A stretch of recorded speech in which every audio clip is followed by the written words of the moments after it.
भाषणाने संपूर्ण मेळावा जो आहे तो पार पडणार आहे। माझ्यासोबत ठाकरे शिवसेनेचे आमदार सचिन अहिर सर, खूप सारं स्वागत।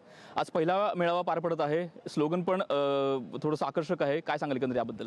ही पारंपरिक जी एक प्रथा आणि पारंपरिक ज्यावेळी कुठच्याही निवडणुकीला सामोरेला जायचं असेल तर पहिल्या प्रमुख पदाधिकारी आणि कार्यकर्त्यांच्या माध्यमातून जनतेसमोर आम्ही काय केलेलं आहे, आम्ही का ही लढाई लढतोय हे दाखवून देण्याचा प्रयत्न, अभिनव प्रयत्न आदित्यजींच्या या प्रेझेंटेशन सादरीकरणाच्या माध्यमातून आपल्याला पाहायला मिळतं। आणि म्हणून आम्ही आमच्या कारकीर्दीत काय करून दाखवलं आणि काय करू शकलो असतो जर हे प्रशासन आणि हे जे शासनाने या निवडणुका जे पुढे ढकलण्याचं काम केलं। आणि म्हणून मला असं वाटतं त्याची सुरुवात आज प्रमुख पदाधिकाऱ्यांच्या उपस्थितीमध्ये ते आज करणार आहेत। 3 मोठाला स्क्रीन लागलेला आहे, त्या स्क्रीनवर नेमकं काय दिसणार आहे, उत्सुकता लागली, त्याबद्दल काय सांगाल? तर आम्हाला पण लागलेली आहेत। अर्थात व्यक्ती म्हणून घेऊन काय दाखवणार आहेत यापेक्षा ते काही ठराविक लोकांपुरता मर्यादित त्यांनी तो प्रेझेंटेशन्स अगोदर सादरीकरण नेत्यांच्या समोर झाला होता। पण आकर्षण यासाठीच आहेत की नाविन्य येऊन जे गोष्टी जे आम्हालाही वाटत होतं की भाई हे आहे की नाही, हे झालं आहे की नाही, आणि वारंवार जे हल्लीच्या शासनाने जे एक परसेप्शन तयार केलेलं आहे की सर्व आम्हीच केलेलं आहे, हे आमच्यामुळेच झालेलं आहे। फक्त रिबीन कापण्यापुरता मर्यादित राहिलेली लोकं पण आता असं सांगतात की आम्ही या मुंबईचा विकास केला, आम्ही या राज्याचा विकास केला। तर मला असं वाटतं या सर्वच्या बाबतीतले जी आपण जे भूमिका घेतली आणि काय काय कष्ट केलेले आहेत आणि कशा प्रकारे ह्याच्यामध्ये निधी उपलब्ध करून मान्यता करून हे प्रकल्प पूर्ण केले, त्याचा ते सादरीकरण दाखवण्याचा प्रयत्न आज होणार आहे। एकंदर तुम्ही मागील 25 वर्षाचा हिशोब आज मांडणार आहात किंवा ते दाखवणार आहात, मात्र त्यावर आक्षेप घेतला अमित साटम यांनी।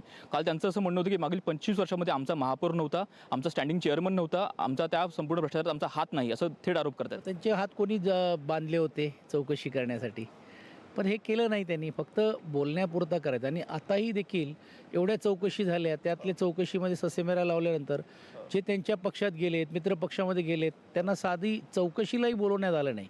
तर हे त्यांची दुपट्टी भूमिका आहे। काल मी ऐकलं ते बोलले होते की माफिया मुक्त करण, मी त्या मताशी सहमत आहे।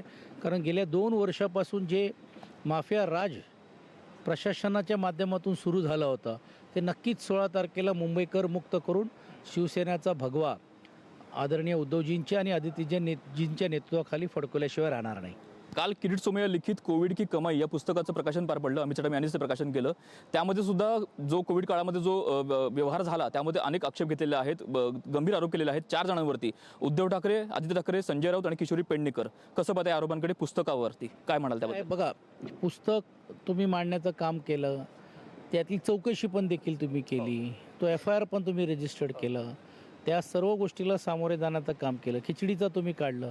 एक गोष्ट तरी सिद्ध करा ना, तुमच्याकडे सत्ता आहे, तुमच्याकडे केंद्र आणि राज्यामध्ये यंत्रणा आहेत, का नाही करू शकलात? आता या निवडणुकीच्या तोंडावरती पुस्तक काढून मला असं वाटते की लोकांना हे कळून चुकलेलं आहे की हे फक्त सत्ताकरण ह्यांचा अर्थकरणासाठी आहेत आणि असा भासवण्याचा प्रयत्न चाललेला आहे की जणू सर्व गोष्टी अयोग्य आम्ही केल्या। अरे ज्या कोविडमध्ये साध्या खुर्च्या मिळत नव्हत्या, लोक जीवाशी खेळत होते, अनेक वेळा जीव जाईल अशी परिस्थिती असताना पण रातोरात ते कोविड सेंटर्स उभे करून घेऊन लोकांचा जीव वाचवलं, हे ते बघत नाही। पण मुंबईकर हेही विसरलं नाही की रेडीमेड्सची चोरी कशी झाली, रेडीमेड्सचं वाटप कसं झालं, ऑक्सिजनसाठी काय राजकारण राज्यामध्ये केलं गेलं, ही दुपट्टी भूमिका ही काय नाही। आणि म्हणून ज्यावेळी हे प्रचाराचे मुद्दे येतील त्याच्याहीबद्दल आम्ही समाचार घेतल्याशिवाय राहणार नाही। काल निवडणुका जाहीर झाल्या, मात्र त्यापूर्वी निवडणूक आयोगाने वेगळा निर्णय घेतला, म्हणजे EVM मशीन जी असते, ज्यावरती उमेदवारांची यादी असते, ज्यावर आपण बटन दाबून मतदान करतो, ती यादी अल्फाबेटिकली पूर्वी होती, त्याची अरेंजमेंट, त्याचा क्रम जो होता अल्फाबेटिकली होता, मात्र आता राष्ट्रीय पक्षाचा उमेदवार पहिला असणार आहे असा निर्णय घेतलेला आहे। ही अत्यंत चुकीचं आहे आणि हा आमच्या ज्यावेळी सर्वपक्षीय ह्याच्यामध्ये ह्याची साधी चर्चाही झालेली नाही आहे। कारण नावाने तुम्ही मागितलं असेल, आज नाही वर्षानुवर्ष या सर्व गोष्टी होत होत्या। म्हणजे याचा अर्थ असा की स्थानिक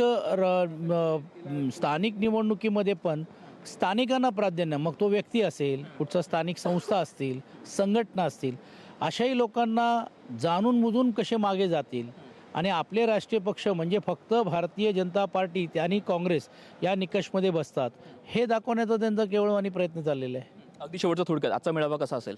तुम्ही बघा, मोठ्या प्रमाणे उत्साह आहे, पण आज कसं आहे सादरीकरणच आहे। म्हणून हा मेळावा म्हणण्यापेक्षा कार्यकर्त्यांना मार्गदर्शन आणि त्यातून जनतेला नेमकं आम्ही काय केलं आणि आम्ही काय करू हे दाखवण्यासाठी आहे।